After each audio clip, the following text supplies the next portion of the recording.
In landmarks, you and your friends are lost in the jungle. One person is going to provide some landmarks for you, guiding you to treasure and to the exit in safety before you run out of water.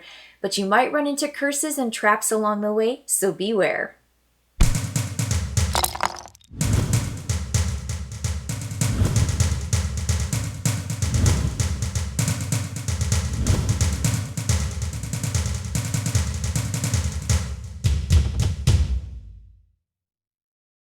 One person at the table is going to be the Pathfinder. I'm going to be the Pathfinder for you, but you're also going to see behind the scenes here. Everybody else at the table is going to play the party, and the way the Pathfinder communicates with their team is by word association. So, wow, I mean, you got to know I'm all over this.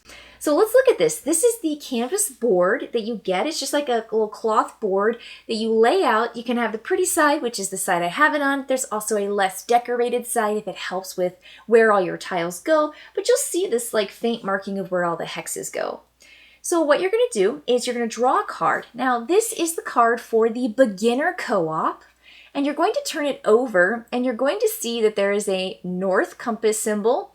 And you're going to see a bunch of pictures here. The Pathfinder, I am the only person who's going to see this. I am going to get 3 tiles and I'm going to write roof on one and place it here. Banana on the other, place it here, and finger and place it there. So you'll see they don't know where anything is. My teammates are really relying on me to give them the clues to find the treasure and to escape. So this is where you start. These are landmarks, and every tile that you place is a part of your life, essentially, your life force. So these are the tiles that players are going to have. They are your water source. And you begin with 7 tiles or 7 waters. You have 7 tries to go places until you can find a water tile that lets you refill to your limit. But you might actually get your limit lowered for every trap you step on. So this is going to be the board that the Pathfinder uses to mark found treasures, water refills, traps that you've set off, curses that you have found or incurred, amulets, which are very, very helpful, and then finally the exit. So this is what the Pathfinder is looking at. That's the exit. Right now, this is where players begin, and I will be writing on a tile that associates with one of these landmarks or both of them in a way that puts it next to 2. And I'm going to hand the tile over to my fellow players who will then place it on the board, and I'll let them know what did they set off, what did they discover, what did they incur. Now, the curse, this is the amulet. The amulet prevents a curse from happening, or it cures a curse after it's happened. So if players come here and get curses, they can only get 1 and cure 1. But if you have a curse that hasn't been cured with an amulet and you leave, you lose the game. So you can't be cursed. You take the curse with you. And if you run out of water drops, which are tiles, before you get to the exit tile space, you lose. Treasures, on the other hand, you're going to mark your success based on how many treasures. You really want to get all 3, but if you can get 1 or 2 or 3 and exit without being cursed, before you run out of tiles, you can still win the game. I said this was a beginner card. The yellow cards are still co-op cards, but they're a little bit more challenging. They're normal level. So if you want to try the normal or start there first, great. And then the red cards are for team versus team challenge, which I'll talk about at the end of the video. So now that we know how to play, we know what's going on, I'm simply going to take one of our water droplets, this is a drink of water, and I'm going to write a word on here and then hand it to my teammates, which I don't have any, but we can play all the parts in this game. Now, where do I want to guide my team? Now, you have a little stand so that you can actually put your card in it so that your teammates can't see it, but with my camera, I want to show you. I definitely don't want them to connect banana and roof together or they're going to get a curse. I might want to go here where all 3 of them are touching so that I can lead them to a safe place and then up to a water refill, which will refill our water up a little bit, and then up and around to the treasure.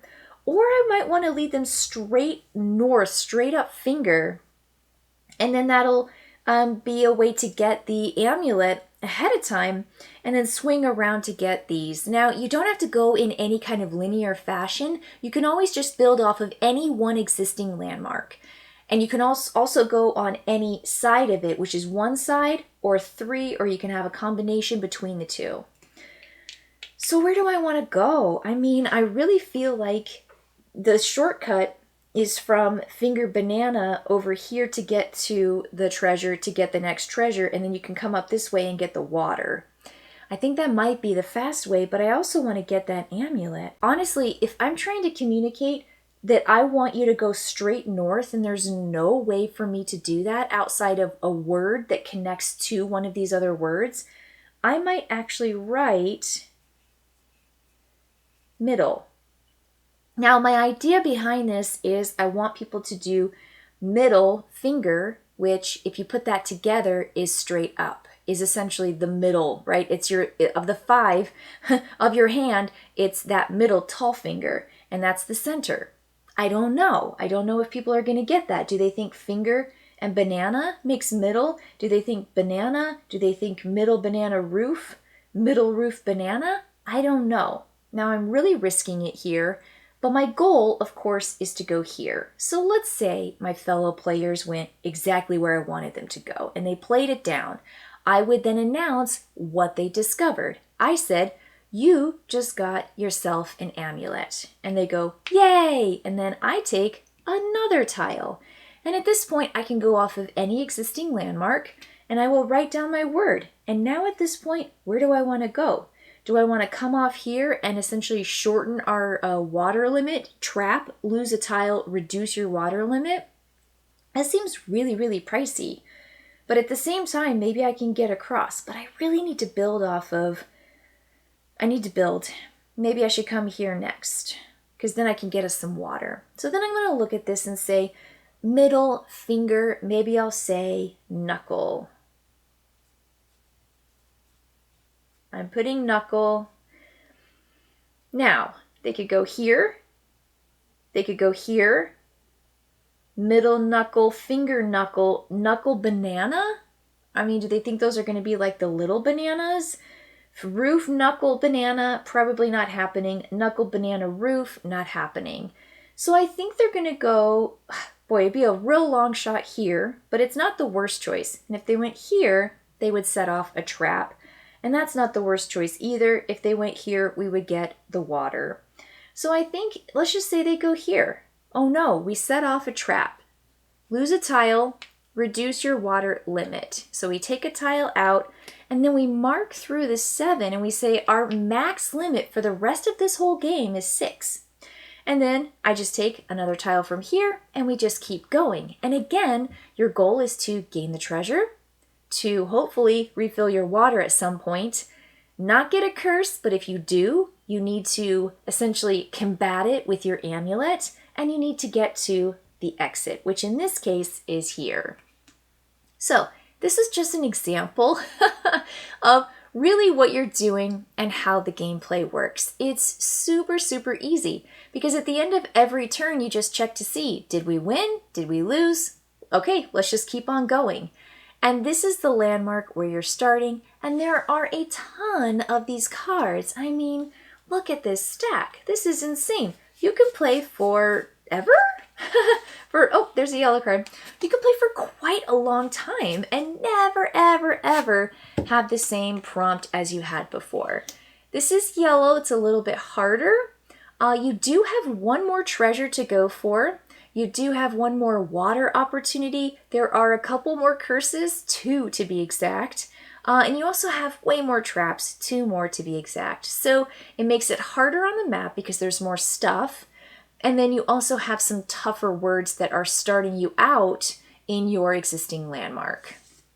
So that's what makes the yellow that much harder. So let me flip this board over and I want to show you what the team challenge is. So here is our team-to-team challenge. Team 1 name, Team 2 name. And really what you're doing here, there are only 4 things that you're looking for, and one is a neutral treasure. But there are going to be green treasures for team 1. There are going to be blue treasures for team 2. These are going to be neutral, and any team can get a neutral of the 2 golds. You can get those for your own. There are curses and there are amulets. And the first team without a curse to find 4 treasures wins. If your team is cursed when your 4th treasure is found, the other team wins. If your team has an uncurable curse, the other team wins. And the cool thing about this is, let's say team 1 finds a blue treasure because they put down the tile on the space that's the blue treasure. The blue team gets that treasure. They gain it. Now, you can get 2 of your color and then the 2 wilds. That is 4 for your team and you will win. So the red card, for example, looks like this. You do have your starting 3 landmarks. You have 1 amulet that's available to players. And then you've got team 1 treasures are here. You've got team 2 treasures are here. The 2 wilds are up here. And then you see all those curses. So there are no traps and there are no waters. So there isn't like a set number of turns. It's just until that first team gains their 4th treasure and isn't cursed. Really, really, really cool. I have to say, the team challenge, the co-op, 1 person as the pathfinder to the rest of the team as the party, both are incredibly fun ways to play this word association game that has more to it than first meets the eye. I think this is endlessly replayable. There are tons of cards to play here, and you have the 2 different styles to play with. One is a race head-to-head challenge, which is a very different feel than the more casual pacing of the Pathfinder slowly guiding the team, refilling the water bottles, avoiding the traps and curses, and then sending their team with treasures to the exit. A slightly different feel with the same basic core mechanic of writing a word to then hand to your team for that word association placement. It has great reveal for each turn too, because then you put it down and then they're like, what'd we find? And you say, well, you found a curse. And then they're like, I don't think that my Pathfinder wanted to send me into a curse, unless again, it was a shortcut and they planned to get you the amulet to cure it. Really, really fun stuff here. I think Landmarks is a lovely addition to everything that Floodgate Games is doing. Make away with words. Highly, highly recommend this. Coming from a word party game lady herself. So love it, thumbs up.